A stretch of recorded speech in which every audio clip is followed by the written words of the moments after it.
Jai Hind Defense aspirants, welcome back to my channel SSP Success. For any query regarding SSP and AFSP, please join our Telegram channel SSP Success, whose link is given in the description box. And for more updates regarding SSP and AFSP, do subscribe our YouTube channel SSP Success. So today we are going to cover a lecture topic which is on police reforms that is important for your SSB and AFSB point of view. So guys, as you know, सिर्फ एक week रह गया है CDS and NTA के लिए. So you can go for our NCRT test series which would be helpful for both the exams as well as there are current affair magazines available on SSB Success. So let's get started with our topic. See क्यू news में था ये जो government है उन्होंने ये disclose किया है between 1 April and 30 November 2015 25,357 cases were registered under police category which included 111 deaths in police custody, 330 cases of custodial torture and 24,916 in others. This data again lays emphasis on the need to make police accountable and carry out police reforms. Now की points की बात कर लेते हैं. Police reform का मतलब क्या है? सी पुलिस रिफॉर्म का एम होता है to transform the values, culture, policy and practices of police organization. It investigates police to perform their duties with respect for democratic values, human rights and the rule of law. इसका aim ये भी होता है कि कैसे police interact करती है with other parts of the security sector such as courts and department of correction, executive, parliamentary और इंडिपेंडेंट अथॉरिटीज विद मैनेजमेंट और oversight responsibilities. Police come under the state list of schedule 7 of Indian constitution. कौन कौन सी committees या फिर commissions है police reform में?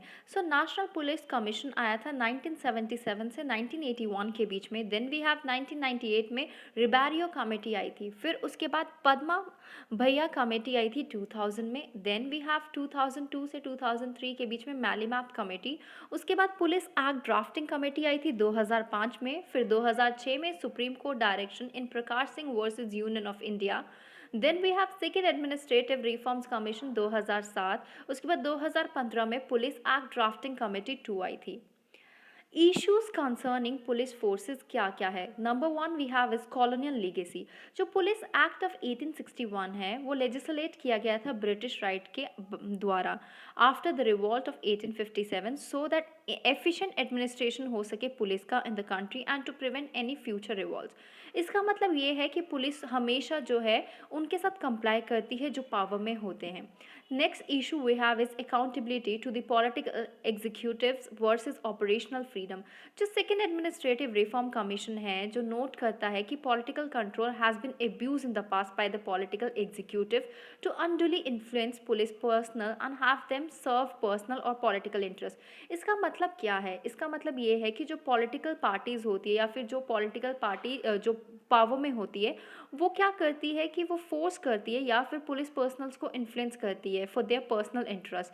उसके बाद साइकोलॉजिकल प्रेशर की बात करते हैं. देखो जैसे पे स्केल और प्रमोशन काफ़ी ज़रूरी एस्पेक्ट है पुलिस रिफॉर्म के लिए.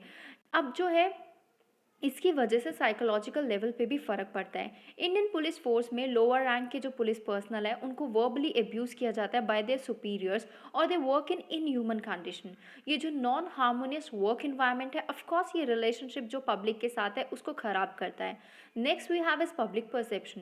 जो पब्लिक का ये परसेप्शन है कि जो पुलिस होती है that is corrupt, inefficient, political partition and unresponsive.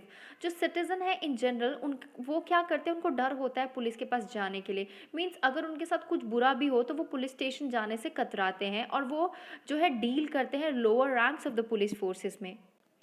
उसके बाद overburden forces. while the sanctioned police strength was 181 police per lakh person in 2016, actual strength 137 police थी. इसका मतलब क्या है? मीन्स ज़्यादा लोगों को कम पुलिस वाले हैंडल कर रहे हैं.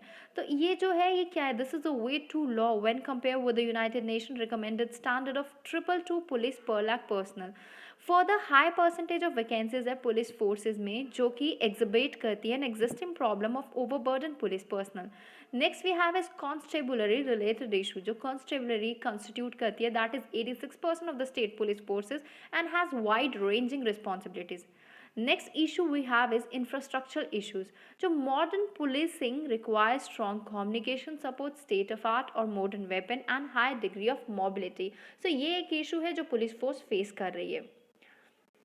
जो कैग ऑडिट की रिपोर्ट थी 2015 से 16 के बीच में, उन्होंने ये पाया कि जो वेपनरी है स्टेट पुलिस के पास, उनकी शॉर्टेज है। फॉर एग्जांपल अगर राजस्थान और वेस्ट बंगाल की बात करें तो वहाँ पे 75% एंड 71% शॉर्टेज है, किसमें, वेपन्स में, with state police.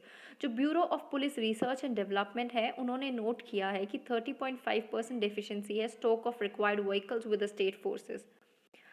Okay, so क्या क्या सजेशंस दिए गए। Modernisation of police forces scheme जो है वो इनिशिएट की गई थी 1969 से 1970 के बीच में, और वो उसमें काफ़ी सेवरल रिवीजन हुए हैं over the years. However there is a need to fully utilize the finances sanction by the government. जो एमपीएफ है, that is modernization of police forces scheme, वो ये इन्वेस्टिगेट करती है कि प्रोक्योर किए जाए मॉडर्न वेपन्स, मोबिलिटी हो सके पुलिस फोर्सेस की, logistic support, upgradation of police wireless, और एक नेशनल सैटेलाइट नेटवर्क बनाया जा सके। उसके अलावा नीड फॉर पॉलिटिकल विल की भी ज़रूरत है। जो supreme court in the landmark of Prakash Singh case 2006 gave 7 directive where considerable work in police reform is still needed. However, due to lack of political will, these directives were not implemented in letter and spirit in many states. तो क्या directive थे supreme court के जो 7 दिए गए थे? एक तो ये था कि constitute a state security commission, next was fix 2 year tenure for DGP, third was 2 year term for SPs and SHOs, then we have separate investigation and LNO function, set up police establishment board, set up police complaint authorities at state and district level, set up national security commission at central level. So these were the 7 directives of Supreme Court that was given in the landmark of Prakash Singh case 2006। उसके बाद next जो है revamping criminal justice system along with the police reform. हमारे को ज़रूरत है जो criminal justice system है उसको, उसमें भी रिफॉर्म लाने के लिए। इन दिस कॉन्टेस्ट जो रिकमेंडेशन थी मेनन एंड मैलीमैथ कमेटी की, उसको इम्प्लीमेंट करना चाहिए।